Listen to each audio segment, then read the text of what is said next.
adjuvant benefit risk discussions for me are one of the most complicated things that I do, is the first thing I would say about this. I treat kidney cancer and melanoma, and in kidney cancer, we have the same types of discussions about adjuvant treatment. I guess in melanoma, we're used to these discussions with stage 3 melanoma because we've had evidence and we've had available treatments for the last several years. But for me, the first thing is to try to define the benefit when I'm sitting down with a patient. So what I'll try and do, if I can, is based on the pathology from the surgery, and I'm thinking about stage 2B and stage 2C melanoma here, try and discuss and explain to the patient the risk of the melanoma coming back at the future at various different time points, but often I would think about the risk of it coming back at the 5-year time point.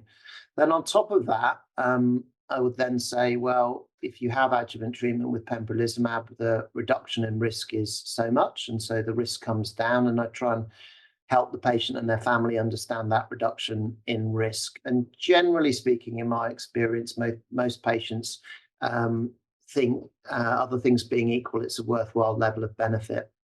And then, of course, the other side of this is the risk of side effects. And I think it's extremely important to counsel patients carefully about the risk of side effects. The reality is that most people don't get severe side effects with pembrolizumab, but we know that in a group of people, probably not more than 10 or 15%, there is the risk of significant side effects requiring, for example, the administration of steroids or hospitalization. And the other thing I always talk about with patients in the adjuvant situation is the risk of permanent side effects from therapy. And that particularly involves endocrine side effects. In other words, side effects on the glands in the body that make hormones. So I will say to every patient, there's a risk, for example, of the thyroid being underactive, hypothyroidism, and the need to then take thyroxine replacement indefinitely.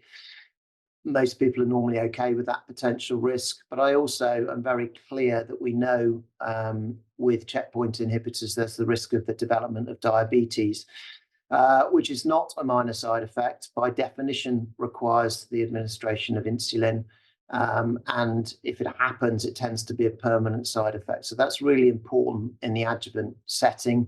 And I normally quote a risk of diabetes as around about 1 in 300, something like that. I also say to the patients that very occasionally people die as a consequence of side effects of this treatment, but I also quote a very low risk of that. So when you've got benefits and you've got risk, then it's a question of adapting that for the patient's circumstances. You know, are they fit and healthy? Have they got other medical problems? Is there a history of autoimmune disease, and so on and so forth?